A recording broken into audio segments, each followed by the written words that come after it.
ऐत्तरीय उपनिषद का दूसरा अध्याय पूरा हो गया था, तो अब तीसरा अध्याय का आरंभ है। तो पूर्व अध्याय में बताया 3 प्रकार के जन्म बताए जीवात्मा के, पिता के उदर से, माता के उदर से और मर करके फिर नया पैदा होना। तो इससे वैराग्य निरूपण कर दिया। क्या बता दिया? वैराग्य निरूपण। और ज्ञान उत्पत्ति का साधन है। ज्ञान उत्पत्ति के लिए वैराग्य का निरूपण कर दिया।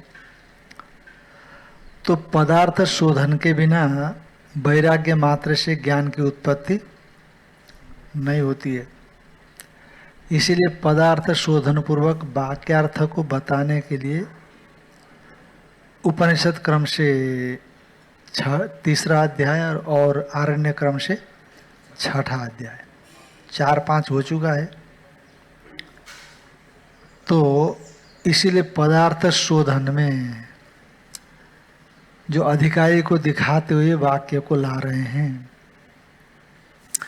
ब्रह्म विद्या साधन कृत सर्वात्म भाव फलावाप्तिम वामदेवादि आचार्य परंपराया श्रुत्या अवद्युत्यमानम ब्रह्मविद परिषद अत्यंत प्रसिद्धाम उपलभमाना मुमुक्षवो ब्रह्मणा अधुनातना ब्रह्म जिज्ञासवो अनित्यात् साध्य साधन लक्षणात् संसारात् आजीव भावात् व्याविवृत सवो विचारयन्तो अन्योन्यम पृच्छन्ति।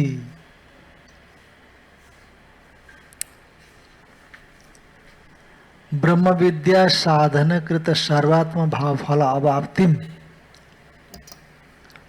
ब्रह्म विद्या साधन का किया हुआ, ब्रह्म विद्या रूप जो साधन उसका किया हुआ क्या है? सर्वात्म भाव रूप फल की अवाप्ति। क्योंकि ब्रह्म विद्या के बिना सर्वात्म भाव रूप फल की प्राप्ति नहीं हो सकती है। क्योंकि ब्रह्म विज्ञान से परिच्छेद रूप अज्ञान के निवृत्ति से सर्वभवापत्ति रूप जो फल है इसकी उपलब्धि होती है। इसलिए ब्रह्म ज्ञान साधन कृत सर्वात्म भाव फल उसकी प्राप्ति। तो ये बताया वामदेवादि आचार्य परंपराया। वामदेवादि आचार्य परंपरा से ये फल के अवाप्ति को दिखाई गई श्रुति के द्वारा, श्रुतिया। और यही अवद्योत्यमानम, अवाप्तिम अवद्योत्यमानम, ब्रह्म विद्या साधन कृत सर्वात्म भाव फल अवाप्तिम अवद्योत्यमानम, प्रकाशित की जाती हुई फल की प्राप्ति। ब्रह्मविद परिषद, परिषदी, ब्रह्मवेत्ताओं की सभा में, ब्रह्मवेत्ताओं के समुदाय में अत्यंत प्रसिद्धाम, अत्यंत प्रसिद्ध। श्रुति ने ब्रह्मवेत्ताओं के परिषद में अत्यंत प्रसिद्ध ब्रह्म विज्ञान के द्वारा ब्रह्म विज्ञान साधन कृत सर्वात्म भाव रूप जो फल उसकी अवाप्ति, उसका विशेषण है। उसका ये ब्रह्मविद परिषदी अत्यंत प्रसिद्धाम, ठीक है ना। ब्रह्मवेत्ताओं की सभा में अत्यंत प्रसिद्ध करते क्या? ब्रह्म ज्ञान साधन कृत सर्वात्म भाव फल अवाप्तिम। ध्यान में है कि नहीं? वो कैसी है? श्रुति के द्वारा वामदेवादि महर्षियों की परंपरा से अवद्योत्यमानम, वो जो अवाप्ति अवद्योतित है, अवाप्ति प्रकाशित है, द्युत द्योतने धातु है, अवद्योत्यमान अवसरपूर्वक उसको, उस अवाप्ति को उपलभमाना जनाना, तो वो तो उन्होंने प्राप्त किया वामदेव परंपरा से, वामदेव जी के परंपरा से, ऋषि परंपरा से उन्होंने प्राप्त किया है। ऐसे अवद्योतित जो सर्वात्म भाव फल अवाप्ति, उसको जो लोग उपलब्ध करते हैं, है ना, उपलभमाना जनाना, जना उपलब्ध किए हुए लोग कौन है? वो मुमुक्षवा, जो मुमुक्षु है, ब्राह्मणा, ब्रह्म ज्ञातुम इच्छावा, ब्रह्म को जानने की इच्छा वाले ब्राह्मण। अधुना ब्राह्मण शब्द इसीलिए बोला क्योंकि ब्राह्मण ब्रह्म के नजदीक होता है। का क्षेत्रीय वैश्य और नहीं होते, कहते हैं वो थोड़ा दूर होते। माने कैसा ब्राह्मण? शास्त्रीय ब्राह्मण होना चाहिए, अशास्त्रीय नहीं। अशास्त्रीय ब्राह्मण तो क्षेत्रीय वैश्य जैसा ही है, और जो शास्त्रीय ब्राह्मण है वो ब्रह्म के नजदीक रहता है। और इसीलिए शास्त्र में बारंबार ब्राह्मण शब्द का प्रयोग आता है। कोई पक्षपात नहीं है, क्योंकि ब्राह्मण के जो गुण है वो ब्रह्म प्राप्ति के निकट है वो, पर दूसरे जातियों के लिए वो गुण को प्राप्त करना कठिन है ना। प्राप्त हो सकते हैं उनको भी, ऐसा कि नहीं हो सकते हैं, पर थोड़ा काठिन्य होने से बारंबार ब्राह्मण शब्द का प्रयोग आता है। आप ऐसा समझ लो ना, ब्राह्मण समझने में आपको कोई कठिनाई हो रही हो तो ब्राह्मणों के लिए बताए गए गुण जिनमें है वो ब्राह्मण है, वो चाहे ब्राह्मण हो, चाहे वैश्य हो, चाहे क्षत्रिय हो, है ना। ब्रह्म जिज्ञासु, तो उन ब्रह्म जिज्ञासु मुमुक्षु अधुनातना जो वर्तमान में है, ब्रह्म जिज्ञासा, जो ब्रह्म जिज्ञासु है, वे लोग अन्योन्यम विचारयंतो पृच्छन्ति, ऐसा लेना, परस्पर में विचार करते हुए एक दूसरे को पूछ रहे हैं, है कि नहीं। ज्ञान गुदड़ी बोलते थे इसको, क्या बोलते थे पहले? ज्ञान गुदड़ी। जैसे आप यहाँ से पढ़ करके जाएंगे तो बैठ करके चर्चा करेंगे, ये कैसे हो गया, ये कैसे हो गया, ऐसे कैसे हो गया, वहाँ विचार करेंगे। अब यहाँ पर क्योंकि पहली बार सुन रहे हैं तो पहले समझने में दिक्कत है ना, समझ में ढंग से आए तो फिर आगे शंका बने नई चीज़ों के लिए। तो बैठ करके जब चर्चा होती है तो ज्ञान गुदड़ी में तब ये शंका होती है। इसलिए वादे वादे जायते तत्वबोध, ऐसा एक पंक्ति बना दी है, श्लोक बनाया। बाद तत्वबोध सा बाद, जब बाद विचार करते रहेंगे तत्वबोध हो जाता है। तो ब्रह्म अधुनातना ब्रह्म जिज्ञासवो, वो ब्रह्म जिज्ञासु कैसे हैं? वो अनित्यात साध्य साधन लक्षणात् संसारात आजीव भावात, जो अनित्य है, साध्य साधन लक्षण, संसार नित्य तो है नहीं, संसार दो ही है, तो साध्य है तो साधन है, साधन से जो प्राप्त होगा वो साध्य होगा, जो साध्य जिससे प्राप्त होगा वो साधन होगा। तो ये संसार रूपी ये दोनों, अनित्यात साध्य साधन लक्षणात् संसारात आजीव भावात, जो जीव भाव के प्रति हेतु है। साध्य साधन लक्षण संसार ही आत्मा को जीव बना देता है, तो उससे व्याविवृत सबो, उससे पृथक जो होना चाहता है, व्याविवृत सब, अपने आप को पृथक करने की इच्छा जो रखता है, ऐसे रखने वाले मुक्षु ब्राह्मण अधुनातना विचारयंतो अन्योन्यम पृच्छन्ति, विचार करते हुए एक दूसरे को पूछते हैं, कोयम आत्मा इति, ओम कोयम आत्मा इति वयम उपास्महे,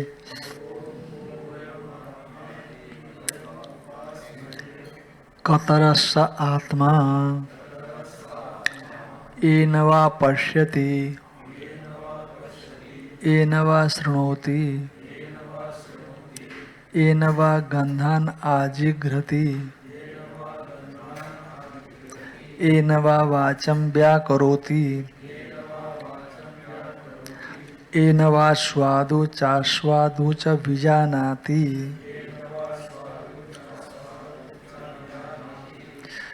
कोऽयम् आत्मा।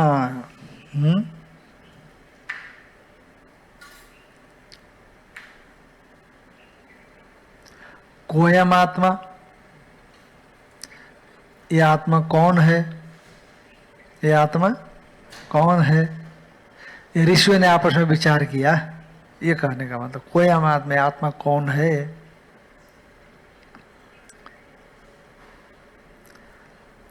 एवं अयम आत्मा, ये इतने समझना ऊपर से। एवं अयम आत्मा इति साक्षात उपासिनो वामदेव समभवत।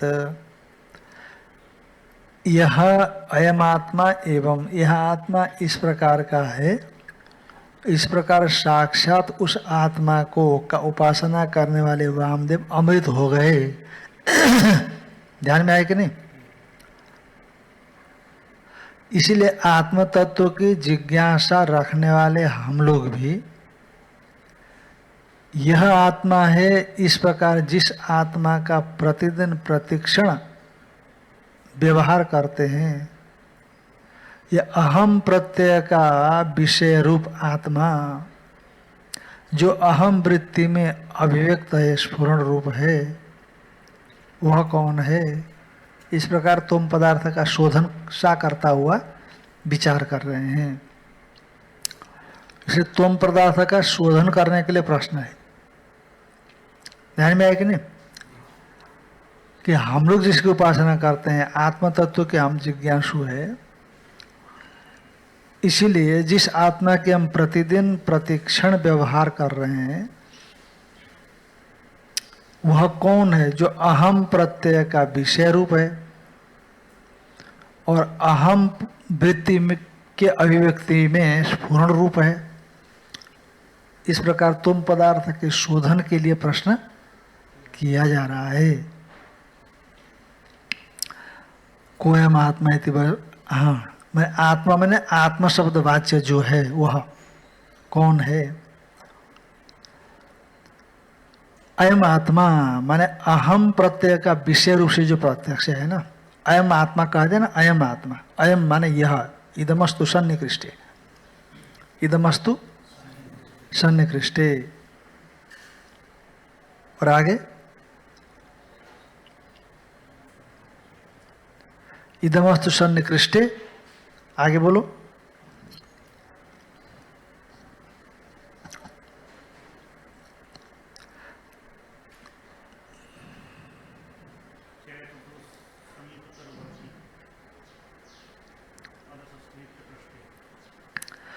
इदमस्तु सन्निकृष्टे समीपतरवर्ती चैतदो रूपम। ऐसा है, क्या समझे आप? नहीं समझे? इदमस्तु सन्निकृष्टे समीपवर्ती चैतदो रूपम अदशस्तु विप्रकृष्टे तदिति परोक्षे बीजानीयात। व्याकरण पढ़ने वालों को याद में आता रहता है। इदमस्तु सन्निकृष्टे समीपतरवर्ती चैतदो रूपम। अरे कुछ ओठ तो हिला दो आचार्य जी, व्याकरण पढ़ाते हो। इदमस्तु सन्निकृष्टे समीपवर्ती चैतदो रूपम अदशस्तु विप्रकृष्टे तदिति परोक्षे बीजानीयात। आप लोग कंठस्थ नहीं करते हो ना, सबसे मुसीबत इसी में है। कंठस्थ की बिना विद्या नहीं रहती है। कैसे पढ़ाएंगे आप दूसरों को आगे? कंठस्थ को तो पढ़ा नहीं सकते। एक पढ़ते थे बहुत दिन पहले, अब तो नहीं आते हैं, तो उनको पूछो ना कि ये यण संधि करने वाला सूत्र कौन है, तो कहते स्वामी जी ये पुस्तक है ना उसको गीता प्रेस की, उसके यहाँ पर है, इस साइड में, इस साइड में बोलते थे, इस पृष्ठ के यहाँ पर ये सूत्र बोलते थे। वो इकोणिची नहीं बोलते।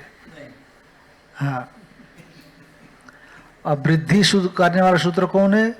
कहते हैं इस हिस्से में, यहाँ पर इस पृष्ठ में, अचसंधि के इस भाग में है बोलते थे। सूत्र नहीं उठता था उनको बिल्कुल।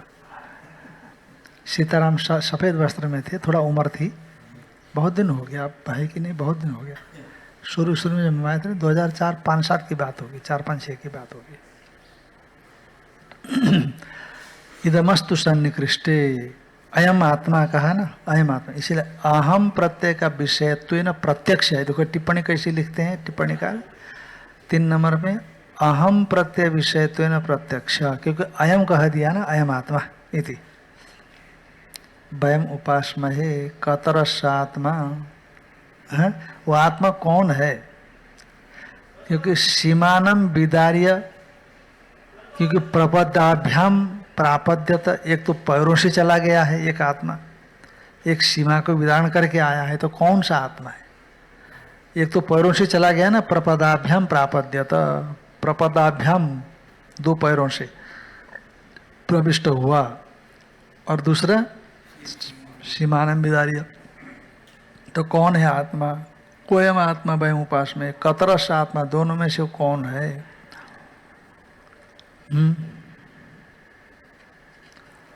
अच्छा, सीमानम विदार्य यहाँ पर श्रुत सोपाधिक है, नान्यत किंचन मिश्रत यहाँ पर श्रुत निरुपाधिक है। इन दोनों में कौन आत्मा तुम पदार्थ का शोधन विषयक है, ऐसा पूछा, ऐसा कह रहे हैं यहाँ पर। ए नवा पश्यति का, जिससे यह देखता है, जिससे यह चक्षु से जो देखने वाला है, कर्ण से जो सुनने वाला है, घ्राण से जो गंध को छू रहा है सुनने वाला, और जिस वाणी से वाणी का व्यवहार करता है, वाक से वाणी का व्यवहार करता है, और जिस रसना इंद्रिय से यह स्वादु अस्वादु च बीजानाति, स्वादु अस्वादु, स्वादिष्ट और अस्वादिष्ट जानता है, वो आत्मा है। का कोयम आत्मा ही थी, ये प्रतीक ले लिया, कोयम आत्मा ही थी। कथम, कोयम आत्मा इति विचारयन चक्रु, यह आत्मा कौन है, इस प्रकार से उन्होंने विचार किया। यम आत्मानम अयम आत्मा इति साक्षात वयम उपासना है, अब विचार कर रहे हैं वो लोग। कोयम आत्मा इति माने अन्योन्य पृच्छति, कहा ना, एक दूसरे से विचार करते हुए पूछते हैं, तो एक कथम को पहले समझना, कथम कैसे पूछते हैं, है ना, विचार करते हैं, एक दूसरे विचार करते, कहते कथम विचारयन चक्रु, कैसे विचार किए, ध्यान में आए कि नहीं। तो कहा कोयम आत्मा इति, इस प्रकार से विचार किया कि आत्मा कौन है, ऐसा उल्टा पाल्टा करके सुनना। कहा विचार का स्वरूप बता रहे हैं, यम आत्मानम वयम अयम आत्मा इति वयम साक्षात उपासना, जिस आत्मा को हम लोग यह आत्मा है इस प्रकार से साक्षात विचार कर रहे हैं, उपासना कर रहे हैं। कस आत्मा इति, वो आत्मा कौन सा है, ये विचार का स्वरूप हो गया। यम च आत्मानम अयम आत्मा इति साक्षात उपासिनो वामदेवो अमृत समभवत, जिस आत्मा को यह आत्मा है इस प्रकार साक्षात उपासना करने वाले वामदेव अमृत हो गए, तम एवं वयम उपासना है, उसी को हम भी उपासना करते हैं। कौन खलुष आत्मा, वो कौन है, अभी तो हमने परोक्ष रूप से ही जाना है ना, अपरोक्ष रूप से जाना नहीं है।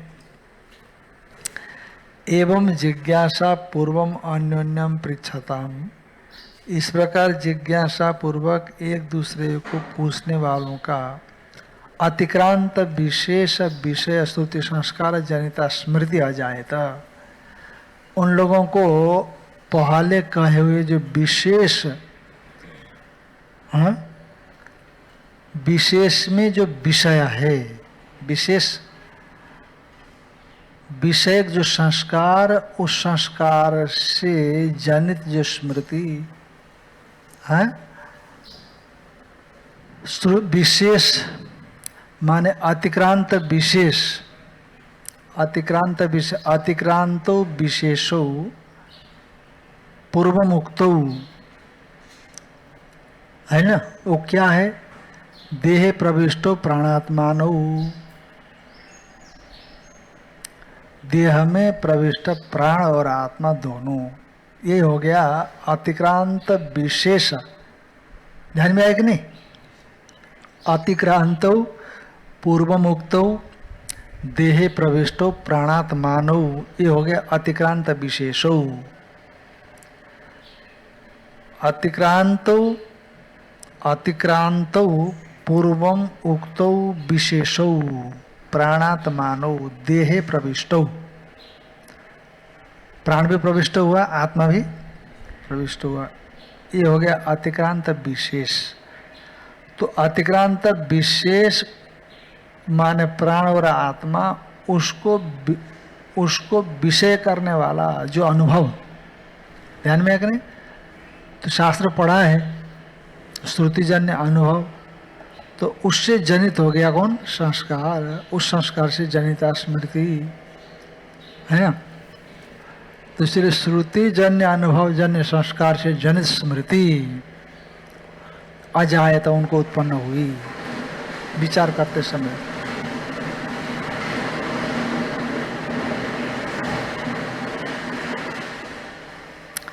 पत्थर लाए होंगे, है ना? हाँ, स्मृति उत्पन्न हुई, तो उसी स्मृति को दिखाते हैं। तम प्रपदाभ्याम प्रापद्यत ब्रह्म एवं पुरुषम, तम इमं पुरुषम ब्रह्म प्रपदाभ्याम प्रापद्यत।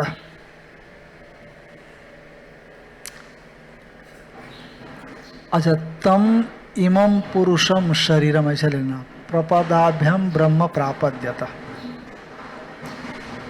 इस पुरुष रूप जो ब्रह्म है, नहीं, पुरुष रूप जो शरीर है, इस शरीर को ब्रह्म प्रपदाभ्याम प्रापद्यत, पैरों से प्राप्त किया। नीचे से ब्रह्म ऊपर आया।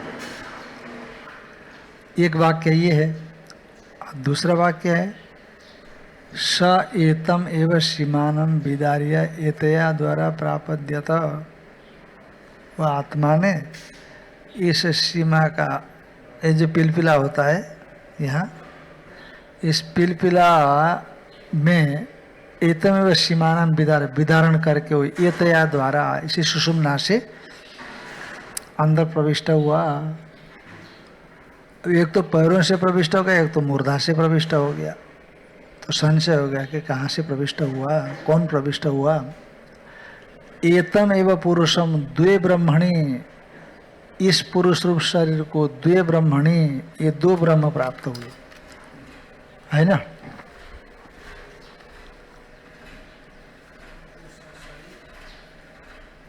हाँ,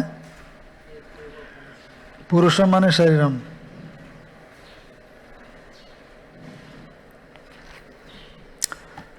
तो द्वे ब्रह्मणि, इससे एतम पुरुषम शरीर को ब्रह्मणि द्वे इतरेतर प्रातिकूल्य न प्रतिपन्नते, एक दूसरे के प्रतिकूल रूप से, एक तो जड़ एक चेतन है, प्राण जड़ आत्मा चेतन है। इति ते चाष्य पिंड से आत्मभूते, और दोनों इस पिंड के आत्मभूत है। नहीं तो ये दोनों प्राण भी न रहे तो शरीर नष्ट हो जाएगा, बिखर जाएगा, है कि नहीं? और आत्मा नहीं रहे तो प्राणी नहीं रहेगा।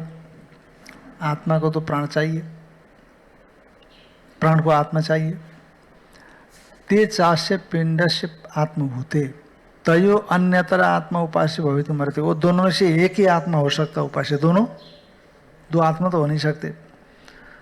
यो अत्र उपास्यो, जो यहाँ पर उपास्य है, कस्य आत्मा इति, ये दोनों में से कौन सा है, ऐसे विशेष निर्धारणार्थम, ये दोनों में से विशेष एक का निर्धारण करने के लिए पुनः अन्योन्यम पप्रचु विचारयन्त, एक दूसरे का दोनों ने पूछा, विचार किया। कतरस आत्मा इति वाक्य से, यह आत्मा उपास्य सकः, है ना? जो आत्मा उपास्य वो कौन है? कतरस आत्मा, उन दोनों में से कौन सा है? इस वाक्य ने उन्होंने आपस में परस्पर में पूछा। प्राण, परों से प्राण, ऊपर से आत्मा। तो कौन आत्मा है? क्योंकि दोनों ही प्राण, दोनों ही शरीर को चलाते हैं ना, दोनों के बिना शरीर चलेगा नहीं। तो कौन है? अब ये विचार, तो इसलिए विचार किया उन्होंने। विचार करने पर, क्योंकि उनका अंतःकरण बड़े शुद्ध है ना, ऋषि लोग हैं, शुद्ध अंतःकरण होने से देखिए कि जो पैरों से गया तो वो नौकर है, प्राण, वो आत्मा नहीं हो सकता। जो मुर्दा से गया वही आत्मा है ना। जैसे ऐसे समझ लो ना व्यवहार में आजकल कि मालिक को भी जाना था, सेवक को भी जाना था बद्रीनाथ जी, पर टिकट बड़ा महंगा था, तो मालिक प्लेन से चला गया, हेलीकॉप्टर से, और उस सेवक बस से चला गया, नीचे से चला गया। तो मालिक नीचे से गया और ऊपर से सेवक गया, ऐसा होगा क्या? ये ऊपर पैर नीचे। इसीलिए सेवक प्राण है, आत्मा का सेवक, तो इसीलिए वो नीचे से चला गया और आत्मा ऊपर से चला गया, यही मानना उचित हो जाएगा। इसलिए कौन इसमें आत्मा है, इस प्रकार से विचार करने पर जो अत्यंत शुद्ध अंतःकरण वाले वो लोग हैं, इसलिए उनको दिखाई पड़ा कि जो पैरों से, दोनों पैरों से जो गया है वो कर्ण है। ध्यान में है कि नहीं?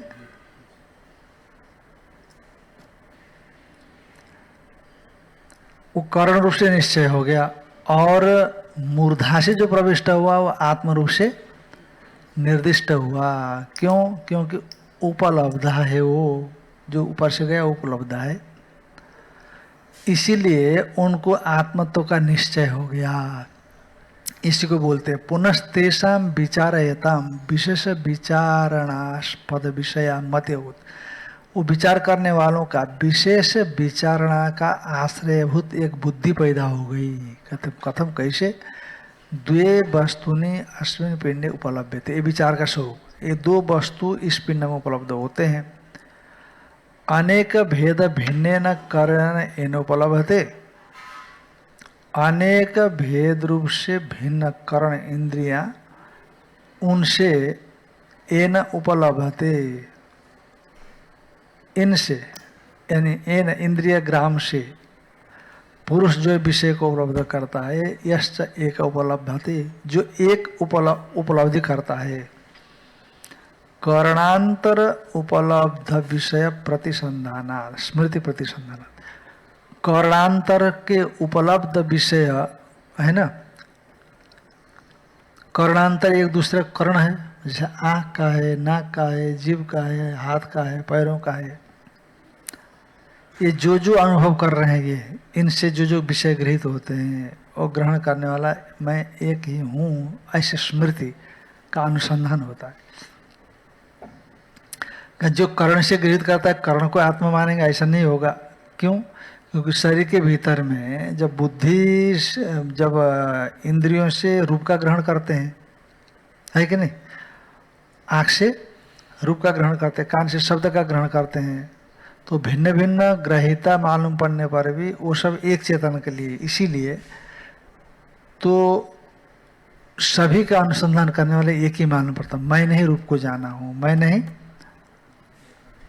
शब्द को सुना है, मैंने स्पर्श को जाना है, ऐसा मैं एक ही आत्मा का अवगाहन करता है।